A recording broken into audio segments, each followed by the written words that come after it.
Армысыздар.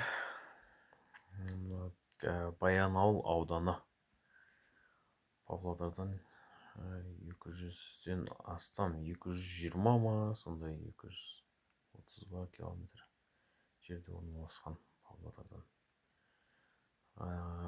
Мына жағы Қарағандымен шектеседі. Қарағанды. Осы жаққа баратын жол бар.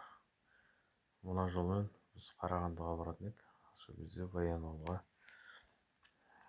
кіріп шыққанбыз, өзінің Баянауылдың өзіне. Орталығы Баянауыл.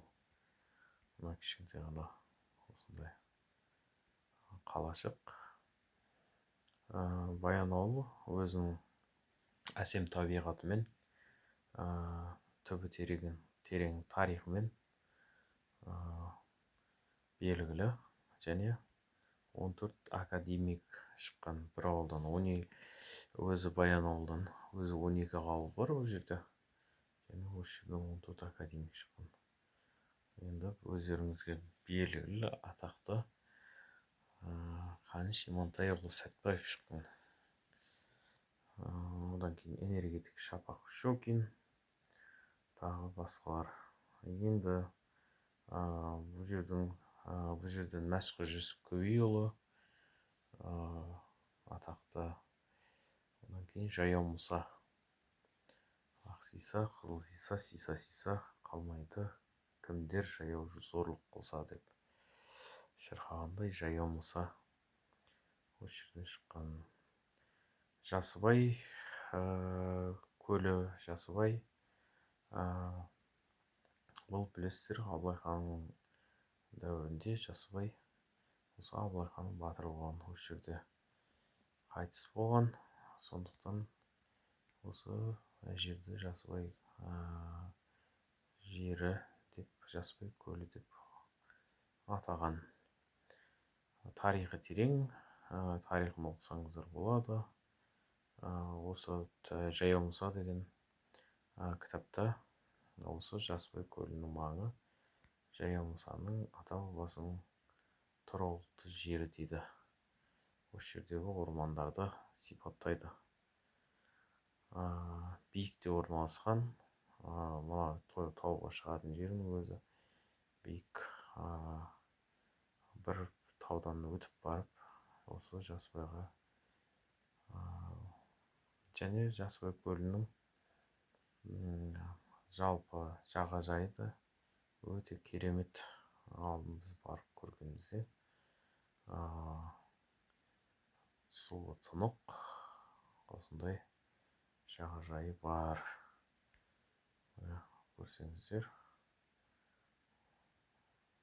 әдемі, сондай керемет жағажай. Таудың арасында орналасқан.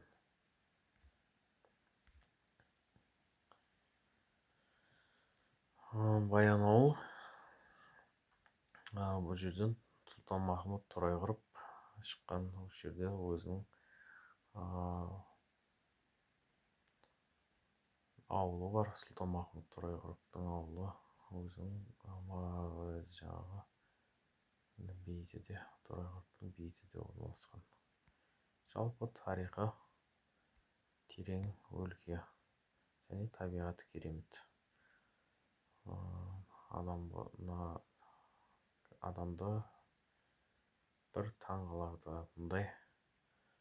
Біз 2 рет өткен кезде ішіне кірмедік. Сол кезде мына жерлерге өткен кезде мына жағаға суретке түспесе болмады деп тоқтап суретке түскендеріміз де болған. Алдағы да көрсетеріміз, видеоларын көрсетермін, архивтерінен тауып алсам. Бір жағы тау, бір жағы көл болып тұрған жерлерін. Және Жасыбай көлінде.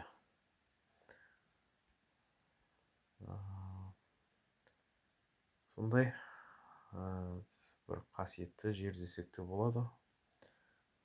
Сондай академиктер шыққан, ақындар, жазушылар шыққан Жүсіпбек Аймауытовтың ауылы осы жерде.